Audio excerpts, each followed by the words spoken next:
सम्पादन मूल्याङ्कन कसरी गर्ने यस सम्बन्धी एउटा सानो भिडियो तयार पारेको छु। यो भिडियोले पक्कै पनि तपाईलाई सहयोग गर्नेछ भन्ने अपेक्षा लिएको छु। विशेष गरी यो भिडियोमा शिक्षकको कार्य सम्पादन मूल्याङ्कन सम्बन्धी सम्पूर्ण जानकारीहरू समेटिएको छ। विशेष गरी शिक्षकहरूको कार्य सम्पादन मूल्याङ्कन कसरी भर्ने, त्यसैगरी कासमो कहिलेसम्म भरि विद्यालयमा दर्ता गर्ने अनि विद्यालयले स्थानीय तहमा कहिलेसम्म दर्ता गराउनु पर्दछ, त्यसैगरी कासमो भर्दा के गल्ती हुन सक्छन् र ती गल्तीहरूलाई कसरी कम गर्ने र कस्तो अवस्थामा कासमो रिजेक्ट हुन सक्छ, त्यसैगरी कासमोमा सुपरिवेक्षक र पुनरावलोकन समितिमा को बस्ने, यी सम्पूर्णको बारेमा आज म तपाईलाई विस्तृत रूपमा जानकारी गराउँदैछु। विशेष गरी कार्य सम्पादन मूल्याङ्कन विद्यालयहरूले वैशाख 1 गतेदेखि वैशाख 30 गतेसम्म कार्य सम्पादन मूल्याङ्कन भरि विद्यालयमा दर्ता गराउनु पर्दछ र विद्यालयहरूले कासमो दर्ता गरिसकेपछि 15 दिनभित्र स्थानीय तहमा दर्ता गर्नको लागि पठाउनु पर्दछ र स्थानीय तहले कार्य सम्पादन मूल्याङ्कनमा आवश्यक अङ्क राखी त्यसलाई शिक्षा विकास तथा समन्वयन एकाइमा प्रत्येक शिक्षकको 2 प्रति पठाउनु पर्दछ। अहिले 2078 सालको शैक्षिक सत्र नेपाल सरकारले असार 1 गतेदेखि सुरु हुने भनिसकेको छ। त्यसै अनुरूप असार 1 गतेदेखि भर्ना अभियान शुभारम्भ भएको छ र शैक्षिक सत्र 2077 सालको कासमो 2078 साल असार 1 गतेदेखि 30 गतेसम्म अनिवार्य रूपमा विद्यालयमा दर्ता गराइसक्नुपर्ने भनेर शिक्षक सेवा आयोगले सूचना जारी गरिसकेको छ। त्यसै अनुरूप अब शिक्षकहरूले आफ्नो कासमो असार 30 गतेसम्म भरि विद्यालयमा अनिवार्य रूपमा दर्ता गर्नुपर्नेछ र विद्यालयहरूले साउन 15 गतेसम्म स्थानीय तहमा दर्ताको लागि पठाउनु पर्नेछ। अब म तपाईलाई शिक्षकको कार्य सम्पादन मूल्याङ्कन फारम कसरी भर्ने, यसमा के कस्ता गल्तीहरू हुन सक्छन् त्यस विषयमा जानकारी गराउँदैछु। शिक्षकले कार्य सम्पादन मूल्याङ्कन फारम प्रयोग गर्दा सबैभन्दा पहिला कस्तो रङको फारम प्रयोग गर्ने भन्ने कुरा ध्यान दिनुपर्दछ। यदि शिक्षक माध्यमिक तहको हुनुहुन्छ भने पहेँलो रङको कासमो प्रयोग गर्नुपर्दछ। यदि निम्न माध्यमिक तहको स्थायी शिक्षक हो भने हरियो रङको कासमो प्रयोग गर्नुपर्दछ। त्यस्तै प्राविधिक तहको शिक्षकले नीलो रङको कासमो प्रयोग गर्नुपर्दछ। शिक्षक सेवा आयोगले 2076 साल असोज 13 गते शिक्षक सेवा आयोग नियमावलीको 10औं संशोधन गरेको छ। त्यस 10औं संशोधनमा शिक्षकको कासमोको ढाँचा परिवर्तन गरेको छ र अब तपाईले कासमो भर्दा नयाँ ढाँचा अनुसार प्रयोग गर्नुपर्दछ। यदि तपाईले पुरानो कासमो प्रयोग गर्नुभयो भने तपाईको कासमो रिजेक्ट हुन्छ। अब तपाईले कासमो भर्नुभन्दा पहिला के कुरामा ध्यान दिने र के गर्दा कासमो रिजेक्ट हुन सक्छ यस विषयमा जानकारी गराउँदैछु। तपाईले कासमो प्रयोग गर्दा कुनै पनि किसिमको टिपेक्स प्रयोग गर्नु हुँदैन। यदि तपाईले टिपेक्स प्रयोग गर्नु भएको छ र भने त्यो कासमो रिजेक्ट हुने सम्भावना हुन्छ। त्यस्तै गरी कासमोमा डबल राइटिङ गर्नु हुँदैन, अर्थात् केरमेट गर्नु हुँदैन। यदि कासमो केरमेट गरिएको छ भने त्यस्तो कासमो पनि रिजेक्ट हुने सम्भावना हुन्छ र त्यस्तै गरी सिफारिसमा को बस्ने, प्रमाणित कसले गर्ने, त्यस्तै गरी पुनरावलोकन समितिमा को बस्ने, सुपरिवेक्षकमा को बस्ने भन्ने कुरा पहिला नै निर्कुल गर्नुपर्छ र यहाँ शिक्षकको दस्तखत अनिवार्य हुनुपर्छ। यी कुराहरूलाई तपाई विशेष ध्यान दिनुहोला।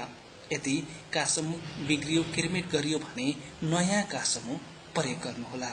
अब तपाईलाई कासमु फारम कसरी भर्ने यस विषयमा जानकारी गराउँदैछु। सबैभन्दा पहिला यहाँ कासमु दर्ता नम्बर, विद्यालयमा भएको दर्ता नम्बर यहाँ लेख्नुपर्छ। त्यस्तै गरी विद्यालयमा त्यो कासमु कहिले दर्ता गरियो यहाँ दर्ता मिति लेख्नुपर्छ र शैक्षिक सत्र 2077 को कासमु दर्ता गर्दा असार 1 गतेदेखि असार 30 गते भित्रको मिति लेख्नुहोला र यहाँ दर्ता भएको विद्यालय लेख्नु पर्दछ। अब यहाँ कसको कासम हो, शिक्षक अथवा प्र को यहाँ नाम लेख्नु पर्दछ, अर्थात यहाँ आफ्नो नाम लेख्नु पर्दछ र यहाँ शिक्षकको संकेत नम्बर लेख्नु पर्दछ। तपाईको सिट्रु नम्बर यहाँ लेख्नुपर्छ र तपाई तह कुन तहको शिक्षक हो, प्रावि निमावि मावि यहाँ लेख्नु पर्दछ अथवा तपाई यहाँ श्रेणी लेख्नु पर्दछ। तपाई कुन श्रेणीको प्रथम, द्वितीय, तृतीय कुन श्रेणी हो यहाँ लेख्नु पर्दछ। त्यसैगरी यहाँ विद्यालयको नाम र ठेगाना यहाँ लेख्नु पर्दछ। अब यहाँ मूल्याङ्कन अवधि लेख्नुपर्छ।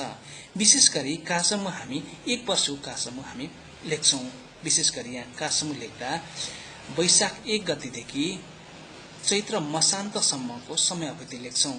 मानौ तपाई कुनै सालको 76 सालको कासमु भर्दै हुनुहुन्छ भने 76 साल वैशाख 1 गतेदेखि 76 साल चैत्र 30 गतेसम्म लेख्नु पर्दछ। अब तपाई 77 सालको कासमु लेख्दा कुन समय अवधि प्रयोग गर्ने, अहिलेको शैक्षिक सत्र असार 1 गतेदेखि शुभारम्भ भएको छ भन्ने कुरामा तपाई यहाँ कन्फ्युजन हुन सक्नुहुन्छ। अहिले विशेष कारणवश शैक्षिक सत्रलाई लम्बाइएर असार 1 गते पुर्याइएको हो, तसर्थ शैक्षिक सत्र सुरु भएको असार 1 गतेदेखि नै हो। 2077 साल वैशाख 1 गतेदेखि अथवा हाम्रो 77 सालको शैक्षिक सत्र सुरु भएको वैशाख 1 गते भएको कारण तपाई यहाँ 2077 साल वैशाख 1 गतेदेखि अहिलेको शैक्षिक सत्र 2078 साल जेठ 30 गतेसम्म यहाँ लेख्नु पर्दछ, किनकि असार 1 गतेबाट नयाँ शैक्षिक सत्र सुरु भएको छ। अर्थात एक शैक्षिक सत्रको समय अवधि यहाँ लेख्नु पर्दछ। यहाँ नझुक्किनु होला। यहाँ 2077 साल वैशाख 1 गतेदेखि 2078 साल जेठ 30 गतेसम्म अर्थात जेठ मसान्तसम्मको समय अवधि तपाई यहाँ लेख्नु पर्दछ। त्यसपछि अब अध्यापन गरेको विषयमा विद्यार्थीले प्राप्त गरेको उपलब्धिलाई 3 अंक छुट्याइएको छ। यसमा तपाईले कुन तह अध्यापन गर्नुहुन्छ। यदि तपाई प्रावि तहको शिक्षक हो भने विशेष गरी तपाई यहाँ प्रावि तह लेख्नुहोला र यसैगरी निमावि हुनुहुन्छ भने तपाई निमावि तह लेख्नुहोला। यदि माथिल्लो कक्षामा पढाए पनि विशेष गरी तपाई निमाविको शिक्षक हो भने निमावि तहले आधार मानेर तपाईको कासमु परेको हुन्छ र बढुवा पनि त्यसै अनुरूप गरिन्छ। त्यस्तै गरी अध्यापन गरेको कक्षा, विशेष गरी हाम्रो सिकाइ उपलब्धि मापन गर्ने कक्षा भनेको 3, 5, 8, 10 र 11 र 12 कक्षा हुन्। तसर्थ तपाई कुन कक्षामा अध्यापन गराउनुहुन्छ ती मध्ये यहाँ कक्षा लेख्नुहोला र तपाईले अध्यापन गरेको विषय यसमा के ध्यान दिनुहोला भन्दा तपाईको सबैभन्दा बढी सिकाइ उपलब्धि जुन विषयको छ त्यो लेख्दा राम्रो हुन्छ। त्यसगरी आधार लिएको परीक्षा, विशेष गरी यसलाई वार्षिक परीक्षामा आधार लिइन्छ। कुन परीक्षाको आधार लिएको हो भन्ने कुरा यहाँ लेख्नुपर्छ। विशेष गरी विद्यार्थीहरूको अन्तिम जुन समग्र प्रथम त्रैमासिक, अर्धवार्षिक, वार्षिक परीक्षा तीनै तहलाई आधार मानेर जुन अन्तिम नतिजा सार्वजनिक गरिन्छ, अन्तिम परीक्षा लिइन्छ भने तयार गरिन्छ, त्यसैलाई आधार मानेर यहाँ सिकाइ उपलब्धि निर्धारण गरिन्छ। अब यसमध्ये तपाईले कुन कक्षा हो त्यसमा राइट लगाउनु पर्छ। तपाईले कुन कक्षाको सिकाइ उपलब्धिको प्रयोग गरेको त्यसमा यसमा राइट चिन्ह लगाउनु पर्छ। त्यसपछि सम्बन्धित विषयको परीक्षामा विद्यार्थीले प्राप्त गरेको औसत अंक, यो औसत अंक तपाईलाई पक्कै पनि निकाल्न आउँछ र तपाईले विद्यार्थीहरूको यहाँ औसत अंक लेख्नुपर्छ। अर्थात यहाँ गणित विषयको औसत अंक हो भने उक्त कक्षामा गणित विषयमा सबै विद्यार्थीले प्राप्त गरेको अङ्कलाई जोडी उक्त कक्षाका विद्यार्थी संख्याले भाग गर्दा आउने अङ्क नै औसत अङ्क हो। यहाँ औसत अङ्क लेखिन्छ। यहाँ तपाईले अध्यापन गरेको कक्षागत औसत उत्तीर्ण प्रतिशतलाई सम्बन्धित विषयको भौगोलिक एकाइको औसत उत्तीर्ण प्रतिशतलाई 3 ले गुणन गरेर यहाँ अङ्क राखिन्छ। तपाईले यसमा अङ्क लेख्नु पर्दैन। यहाँ स्थानीय तहले निकाल्छ। किन भन्दा यो सम्बन्धित विषयको भौगोलिक एकाइको औसत उत्तीर्ण प्रतिशत भन्नाले स्थानीय तहभरिको औसत उत्तीर्ण प्रतिशत स्थानीय तहसँग हुन्छ। त्यसकारणले तपाईले यहाँ आफ्नो विद्यालयको आफ्नो विषयको मात्रै औसत अङ्क राखे पुग्छ। त्यसपछि यहाँ अब सिफारिसमा को बस्ने र यसमा प्रमाणित कसले गर्ने भन्ने कुरा विशेष ध्यान दिनुपर्छ। यहाँ विशेष गरी यी कुराहरूमा धेरै गल्ती गरेको भेटेको छ। यी कुराहरूमा तपाईले गल्ती गर्नुभयो भने तपाईको कासम्म पनि रिजेक्ट हुने सम्भावना बढी हुन्छ। यदि शिक्षकको कासम्म भर्दै हुन्छ भने यदि शिक्षक र प्र समान तह र श्रेणीको हो भने यहाँ प्रले सिफारिस गर्ने होइन। यहाँ सम्बन्धित स्थानीय तहको शिक्षा शाखा प्रमुखले सिफारिस गर्नुपर्दछ र यहाँ प्रमाणित गर्नेमा शिक्षा विकास तथा समन्वय निकायले प्रमाणित गर्नुपर्दछ। यदि स्थानीय तहमा शिक्षा अधिकृत कार्यरत छैनन् भने त्यहाँ शिक्षा विकास तथा समन्वय इकाइको शाखा अधिकृतले सिफारिस गर्नुपर्दछ र शिक्षा विकास तथा समन्वय इकाइको प्रमुखले प्रमाणित गर्नुपर्दछ। यदि शिक्षक भन्दा सिनियर हुनुहुन्छ अथवा माथिल्लो तह अथवा श्रेणीको प्रधानाध्यापक हुनुहुन्छ भने त्यस्तो शिक्षकको प्रधानाध्यापकले यहाँ सिफारिस गर्न सकिन्छ। एउटा प्रावि विद्यालयमा तृतीय श्रेणीको शिक्षक द्वितीय श्रेणीको प्रधानाध्यापक हुनुहुन्छ भने तृतीय श्रेणीको कासम्म द्वितीय श्रेणीको प्रधानाध्यापकले यहाँ सिफारिस गर्नुपर्दछ र यहाँ स्थानीय तहको शिक्षा अधिकृतले प्रमाणित गर्नुपर्दछ। त्यसकारण तपाईले यसमा यदि शिक्षक भन्दा प्रधानाध्यापक माथिल्लो तह र श्रेणीको हो भने यहाँ प्रधानाध्यापकले सिफारिस गर्ने। यदि शिक्षक र प्रह समान तह र श्रेणीको हो भने यहाँ प्रहले सिफारिस गर्न मिल्दैन। यो कुरा विशेष ध्यान दिनुहोला। यदि यहाँ प्रहले सिफारिस गरेको छ भने यहाँ स्थानीय तहले गर्नुपर्दछ। यदि यहाँ स्थानीय तहको शिक्षा अधिकृतले सिफारिस गरेको छ भने यहाँ शिक्षा विकास तथा समन्वय इकाइको प्रमुखले प्रमाणित गर्नुपर्छ। यो कुरा तपाईले विशेष ध्यान दिनुहोला। अब यहाँ नाम, थर, संकेत नम्बर, मिति उल्लेख गर्नुपर्दछ र यहाँ अङ्क हाल्न छुटाउनु हुँदैन। त्यसैगरी यहाँ सम्बन्धित शिक्षकले दस्तखत गर्नुपर्छ। त्यसपछि शिक्षकको कार्यसँग सम्बन्धित अनुसन्धान विवरणको लागि भनेर 1 अङ्क छुटाइएको छ। यसमा शिक्षकले आफ्नो क्लास रुम टिचिङ गर्ने बेलामा उसले एक्सन रिसर्च गरेको हुन सक्छ। त्यस्तो एक्सन रिसर्च कुनै गरिएको छ भने तपाईले त्यो एक्सन रिसर्चको बारेमा संक्षिप्त परिचय यहाँ लेख्ने, त्यसको निष्कर्ष यहाँ लेख्ने, त्यो एक्सन रिसर्चमा कतिवटा पृष्ठ प्रयोग भएका छन् यहाँ लेख्नुपर्छ। तर के कुरा ख्याल गर्नुपर्छ भने उक्त एक्सन रिसर्च अथवा कुनै पनि संक्षिप्त अनुसन्धानात्मक विवरणमा प्रको हस्ताक्षर अनिवार्य हुनुपर्दछ। यदि प्रको हस्ताक्षर छैन भने त्यस्तो अनुसन्धान विवरण अमान्य हुन्छ। र अब यहाँ यदि यहाँ एक्सन रिसर्च गरिएको छ भने यहाँ 1 अङ्क राख्नु पर्दछ। र अब यहाँ सिफारिस र प्रमाणित गर्ने अघि बताए जस्तै तरिकाले यहाँ गर्नुपर्दछ। यदि यहाँ कसले सिफारिस गरेको छ यहाँ पनि उही व्यक्तिले सिफारिस गर्नुपर्दछ र प्रमाणित गर्ने पनि त्यसै हुन्छ। त्यसैगरी अब विशेष जिम्मेवारीको विवरण, यसको लागि 1 अङ्क छुट्याइएको छ। विद्यालयमा कार्यरत शिक्षकले कुनै न कुनै विशेष जिम्मेवारी पाएकै हुन्छन्। तसर्थ सकभर यसमा कुनै पनि यसलाई त्यसै खाली छोड्नु हुँदैन र तपाईले यहाँ मध्ये कुनै न कुनै जिम्मेवारी पाएको हुनुपर्छ। र किन भन्दा यो किन खाली नछोड्नु होला भन्दा यो पनि 1 अङ्क छुटाइएको छ। यसलाई तसर्थ तपाईले के जिम्मेवारी पाउनु भएको छ, कहिलेदेखि कहिलेसम्म उक्त जिम्मेवारी वहन गर्नु भएको थियो, यसमध्ये कुनै एक ठाउँ लेख्नु पर्दछ। त्यसपछि यसमा सम्बन्धित स्थानीय तहले यसमा 1 अंक हाली यसमा कसले माथि कसरी सिफारिस गरेको थियो, जसरी प्रमाणित गरेको थियो, त्यही व्यक्तिले यहाँ सिफारिस र प्रमाणित गर्नुपर्दछ। अब हामी का समूहमा महत्त्वपूर्ण कुरा कार्य सम्पादनको आधारमा सुपरिवेक्षक र पुनरावलोकन समितिको मूल्याङ्कनमा को बस्ने, कसले सुपरिवेक्षक गर्ने, कसले पुनरावलोकन समितिमा बस्ने भन्ने कुरा महत्त्वपूर्ण हुन्छ।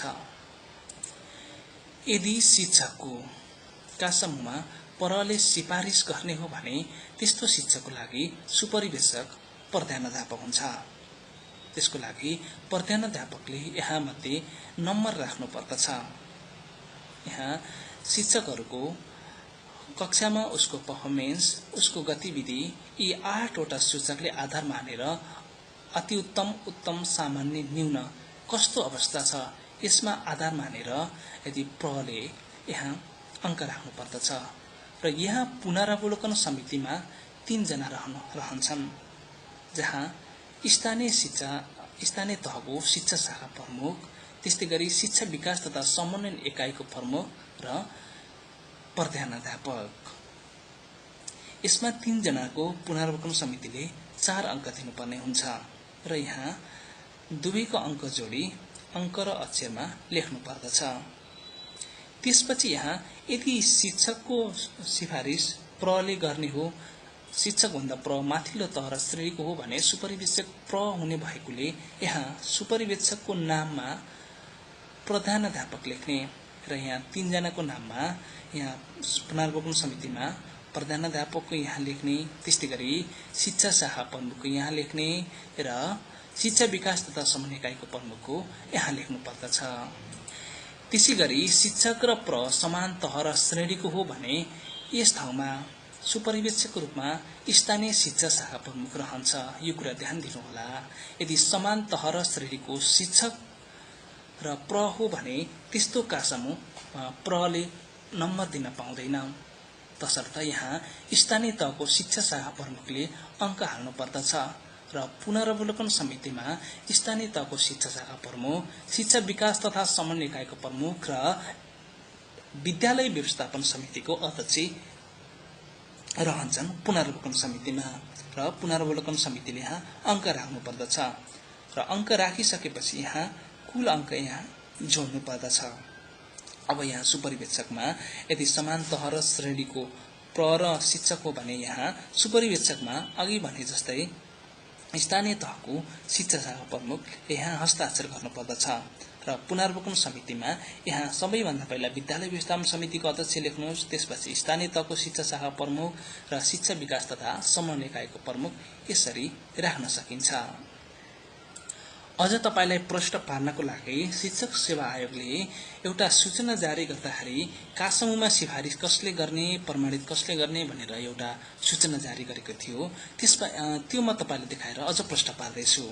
अब यदि शिक्षकको हकमा यदि शिक्षकभन्दा सिनियर छ, माथिल्लो तह अथवा माथिल्लो श्रेणीको हो भने त्यस्तो शिक्षकको हकमा प्रधानाध्यापकले सिफारिस गर्नुपर्दछ र प्रमाणित गर्नेमा सम्बन्धित स्थानीय तहको शिक्षा हेर्ने प्रमुख, सम्बन्धित शिक्षा विकास तथा समन्वय इकाइको प्रमुख तथा शिक्षा सेवाका अधिकृतले यहाँ प्रमाणित गर्नुपर्छ। यसमध्ये कुनै एकले प्रमाणित गर्ने हो। यदि स्थानीय तहको शिक्षा शाखा प्रमुख हुन्छ भने स्थानीय तहको शिक्षा शाखा प्रमुख अथवा स्थानीय शिक्षा शाखा प्रमुख नभएको अवस्थामा शिक्षा विकास तथा समन्वय इकाइको शाखा अधिकृत, शिक्षा विकास तथा समन्वय इकाइको प्रमुखले यहाँ प्रमाणित गर्नुपर्दछ। अब यहाँ प्रधानाध्यापकसँग समान श्रेणीको शिक्षक र प्रधानाध्यापक भन्दा माथिल्लो श्रेणीको शिक्षकको हकमा यदि शिक्षक भन्दा माथिल्लो श्रेणीको हो, माथिल्लो तहको अथवा समान तह र श्रेणीको हो भने त्यस्तो का समूहमा प्रले सिफारिस गर्न मिल्दैन। त्यसको लागि स्थानीय तहको शिक्षा हेर्ने प्रमुख अथवा शिक्षा विकास तथा समन्वयन एकाइको शिक्षा सेवाका अधिकृत। यो किन भनिएको भन्दा कतिपय स्थानीय तहमा शिक्षा अधिकृत नभएर स्रोत व्यक्तिहरूले काम गरिरहनु भएको छ। त्यस्तो अवस्थामा स्रोत व्यक्तिहरूले शिक्षकको कासामुमा अङ्क दिन मिल्दैन अर्थात् उहाँले सिफारिस गर्न मिल्दैन। त्यसकारण शिक्षा विकास तथा समन्वय एकाइमा रहेका शाखा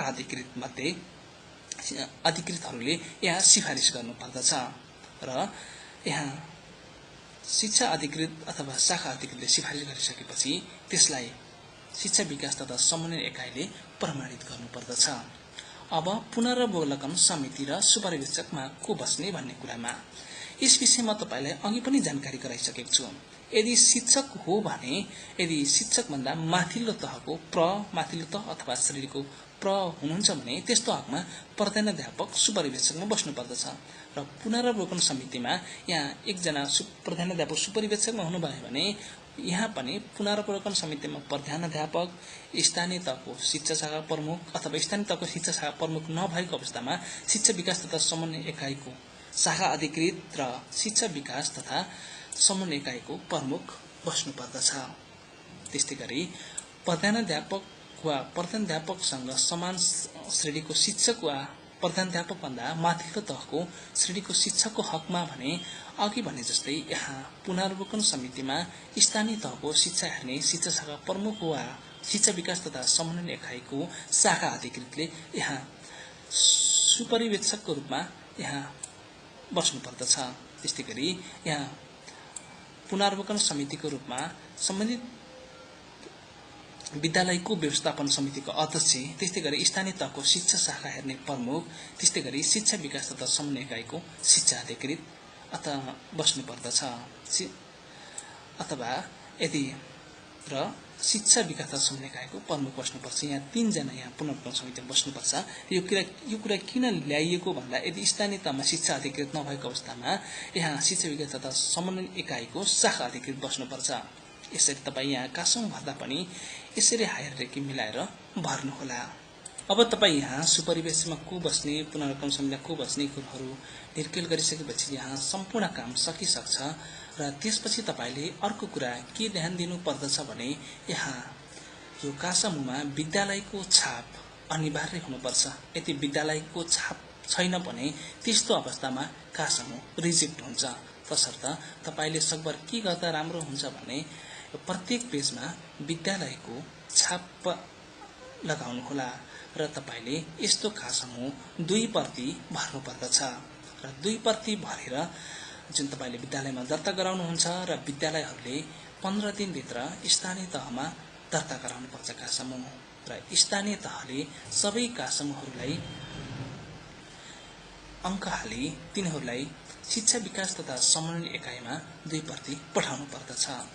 स्थानीय तहले कासामुलाई शिक्षा विकास तथा समन्वय एकाइमा पठाइसकेपछि शिक्षा विकास तथा समन्वय एकाइले यसमा आवश्यक प्रमाणित गरी आवश्यक अङ्क राखी यसलाई सिलबन्दी गरेर शिक्षा विकास निर्देशनालयमा पठाउनु पर्दछ र तपाईको कासामु पठाइसकेपछि अब तपाईलाई बढुवा हुँदा तपाईले जुन शिक्षक सेवा आयोगले बढुवाको लागि निवेदन माग गर्छ र त्यसमा तपाईले निवेदन दिनुभयो भने कासामुबाट बढुवा हुनको लागि तपाईले जसले निवेदन दिनु भएको छ ती व्यक्तिहरूको कम्तीमा 5 वर्षको कासामु जम्मा गरिन्छ र ती कासामुको आधारमा सबैभन्दा बढी अङ्क प्राप्त गर्ने शिक्षकलाई माथिल्लो श्रेणीमा पदोन्नति गरिन्छ अथवा माथिल्लो श्रेणीमा बढुवा गरिन्छ। त्यसकारण तपाईहरुको बढुवामा कासामुले महत्त्वपूर्ण भूमिका खेल्ने भएकोले तपाईको कासामु रिजेक्ट नहोस् भन्नको लागि तपाईले कासामुलाई अत्यन्तै ध्यानपूर्वक अत्यन्तै गम्भीरतापूर्वक भर्नुहोला। अवस्था पक्कै पनि आज तपाईलाई यो भिडियोले सहयोग गरेको छ भन्ने अपेक्षा लिएको छु।